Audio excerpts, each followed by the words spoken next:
Welcome to the deep dive. Okay, let's dive into a really quite an extraordinary testimonial today.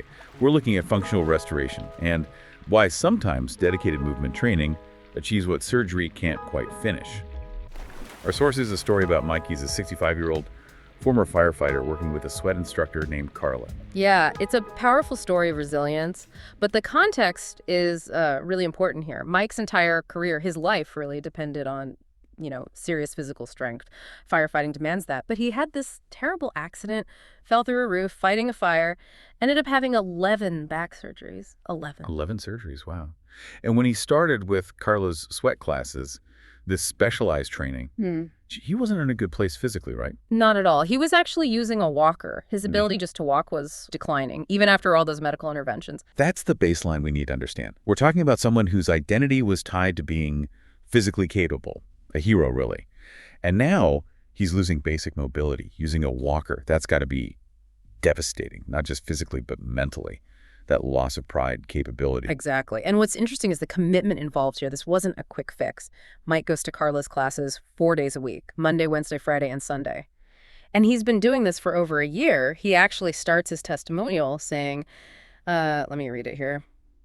I wanted to share with you my appreciation for the wonderful help in my health and well-being that Carla and the sweat classes have provided me.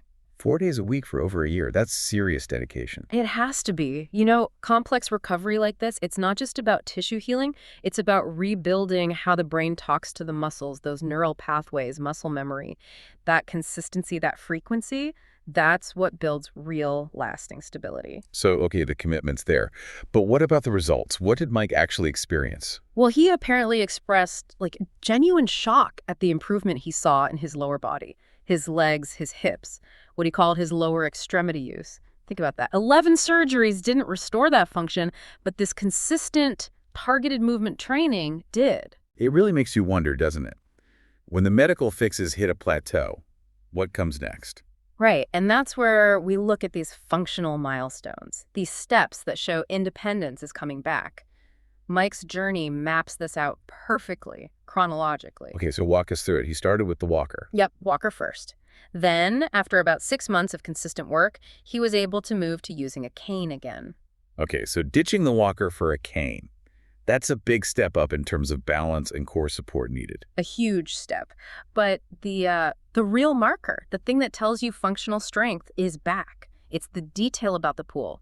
He went from needing the pool's ramp entrance, which is designed for maximum accessibility, maximum support. Exactly, to now using the wall ladder to enter and exit the pool. He puts an exclamation mark there. You can feel his excitement. That right there, that's the data point. Moving from a ramp to a ladder requires so much more core strength, stability, balance. It's solid proof of physical rebuilding. It really is. Think about the mechanics. A ladder requires you to support your body weight on one leg while lifting the other.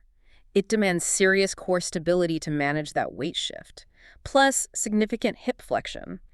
For a former firefighter, climbing ladders, stairs, carrying gear, that's core to the job. So he went from needing a ramp, basically an accessibility aid, to performing a real athletic movement, pulling himself up. Precisely. It signifies a return to, genuine functional power, not just getting by, but being strong again. That's incredible. It's more than just physical improvement then. For Mike, being able to climb that ladder again, that must feel like reclaiming a piece of himself, his pride. He actually said something like that. He credited Carla's leadership, her support, for, quote, giving me a new life in my gains and success. Wow. A new life. That says it all. Absolutely. That journey, from the walker to that wall ladder, it shows a hero getting back not just movement, but confidence. Losing that basic function, especially for someone like Mike, it hits hard. Regaining it is profoundly impactful emotionally. We're not talking about just getting fit here. This is about a major physical transformation. And it seems instructor Carla was central to that. Definitely. But, it makes you wonder, why this specific class? Why Carla? Couldn't he get this from standard physical therapy? That's a great question. And Mike kind of gives us the answer himself. He mentions he, quote, lives for Carla's leadership and support. Okay, so it's not just the physical exercises themselves. Seems not. It sounds like that dedicated leadership, that personal connection was maybe the key that unlocked the physical gains. The emotional support component. That makes a lot of sense, especially with the consistency required. And it sounds like it was mutual. We actually have a note from Carla, the instructor. She said, "Sweat has made me a better instructor and friend to everyone in my classes." Friend. That's interesting. It highlights that reciprocal relationship. Yeah, better instructor and friend.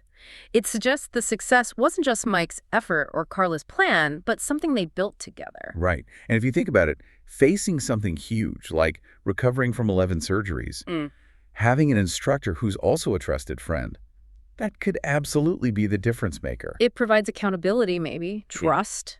Exactly. Trust that lets you push yourself, maybe trust to keep showing up 4 times a week. And that leads to the physical results, like being able to climb that pool ladder. Mike definitely saw it as life-changing. He wraps up his testimonial saying, "Thank you again for giving me a new life in my gains and success." A new life.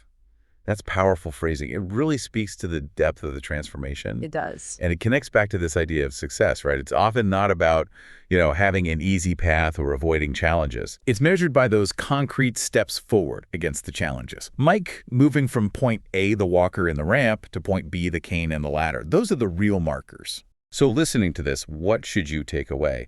I think this story really highlights something important. Medical interventions, surgery, that can repair structures.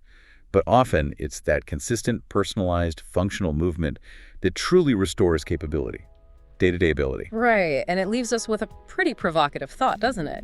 If 11 surgeries couldn't fully bring back his daily mobility, what's the real power, maybe even the untapped power, of this kind of dedicated 4-day-a-week commitment, not just for physical function, but for rebuilding that sense of human pride and strength? And, what could that kind of consistency unlock in your own life? That's all for this deep dive. We'll see you next time.